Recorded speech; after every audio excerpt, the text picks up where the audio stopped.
Welcome back. Now that we've hopefully learned a little bit about Newton's laws, let's apply them to solve some problems.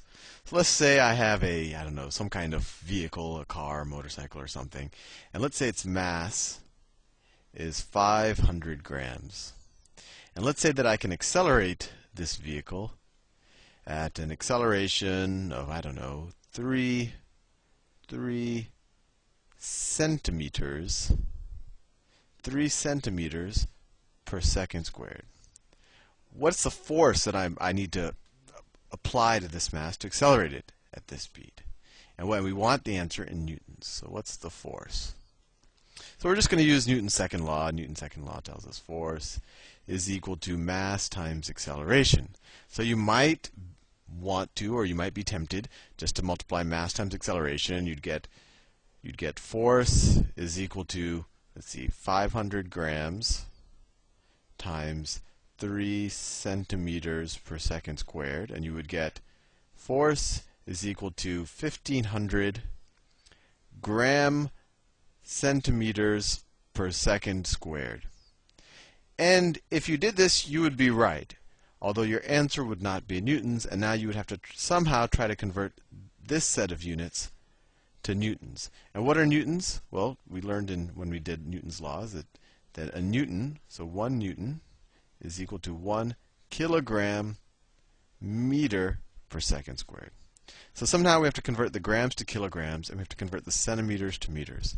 We could do it after the fact here, or what I find it easier to do is actually to convert the mass and the acceleration units first, and then just do the F equals ma. So what's 500 grams in kilograms? Well, 500 grams is half, a kilogram is 1,000 grams, right? So 500 is going to be half a kilogram, right?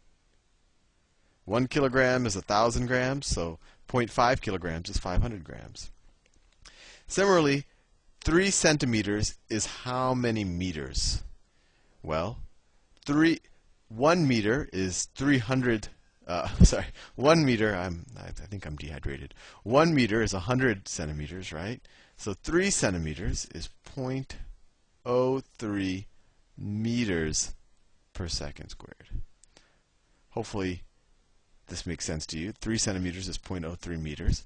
And now we are ready. We have our mass in kilograms, and we have our acceleration in meters per second squared. And if this is confusing, you should watch the units videos, because this is all I'm doing. I'm just doing unit conversion. So let's go back to force equals mass times acceleration.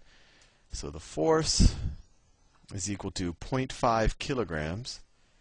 0.5 kilograms times the acceleration, which is 0.03 meters per second squared. And this equals, what's 0.5 times 0.03? I'll do it down here just because multiplying decimals seems to be a problem for a lot of people, including myself many times. So what you do, you just multiply the numbers, right? 5 times 0.3, or 5 times 3 is 15. And then how many points do we have behind the decimal? How many digits behind the decimal? Let's see, we have 1, 2, 3. So 1, 2, 3. Right? We have to add the 0 because we need 3 spaces behind the decimal point. So we get the force is equal to 0.015 kilogram meters per second squared. And this is a newton. So the force is equal to 0.015 newtons. Let's do another problem. And this one's going to be, and actually I think you'll find most of the difficult Newton's laws problems or force problems, they're just some combination of making sure you get the units right. And when we're talking about in one dimension, it's the difficult part is usually getting the units right, or just the math, just the algebra. So if you have trouble with this, it's usually because you have to just brush up a little bit on the algebra. The physics itself is just force equals mass times acceleration, as we will see in this problem. So let's say that when I apply some force, some particular force, I use this little 0 here, so I call that force F sub 0. So this means a particular force, that this is some value. When I apply that force to some mass, let's call that m sub 0, I get some acceleration. I get acceleration a sub 0. Right? We could have put numbers here. We could have said, well, if I apply a force of 10 newtons to a mass of, I don't know, to a mass of, let's say, 2 kilograms, I have an acceleration of 5 meters per second squared. But I'm just doing this because this could be any relationship. And let's say the problem tells us that when I put another mass with this first mass, so let's say that, let me draw this diagram. So here's my mass, m sub 0. When I apply a force of F sub 0 to it, I get an acceleration of A sub 0. And now the problem tells us when I add another mass, so let's say I stack it up and we're like in an ice skating ring or something, and I stack another mass up here, and let's call this mass m1. When I stack another mass on here, so let me redraw it actually down here, because it's a different case, and I apply the same force, so I apply the same force, and now I have this new mass on here. I'll do it in, it's m1. The problem tells us that my new acceleration is 1/5 of the original acceleration. So it's 1/5 of whatever this was. So it's 1/5 A sub 0. So the question is, what is the ratio of m sub 0 to m sub 1? So m sub 0 to m sub 1 is equal to what? And I'm going to keep it in abstract variables just to confuse you, and then I'll show you that you could actually substitute numbers and the problem becomes a little easier. And you might want to pause it and try it for yourself. So let's work it through. So we know we have this relationship to start off with. And just for simplicity, let's write what m sub 0 is in terms of f and a. So we just divide both sides by a sub 0, and you get f sub 0 divided by a sub 0 is equal to m sub 0. Good. So let's just put that aside for a second. And let's do that same relationship here with this.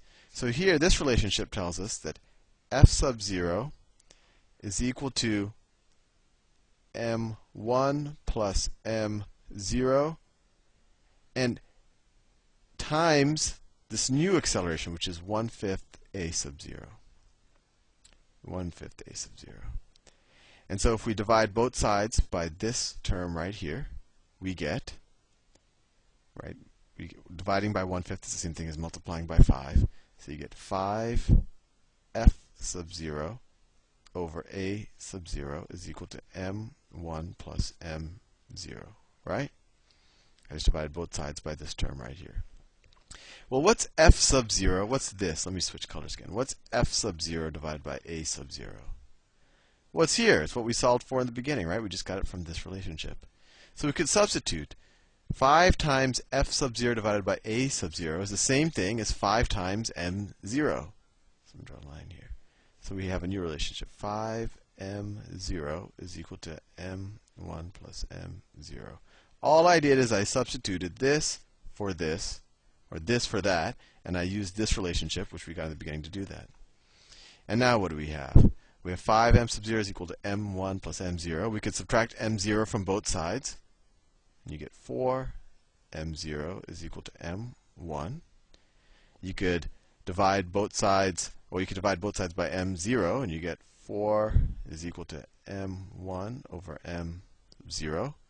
And you can invert this relationship, and you can get m0 over m sub 1 is equal to 1/4. So what we learned is the ratio of the old mass to the new mass is 1:4, and that's the problem. And actually, I will leave it for you as an exercise to figure out, to just do the same problem using the numbers. Actually, I will do that actually in the next video, just to show you that that actually would have been a simpler way to do it. But it's good to get used to this, just so you can solve things in general terms. I'll see you in the next video.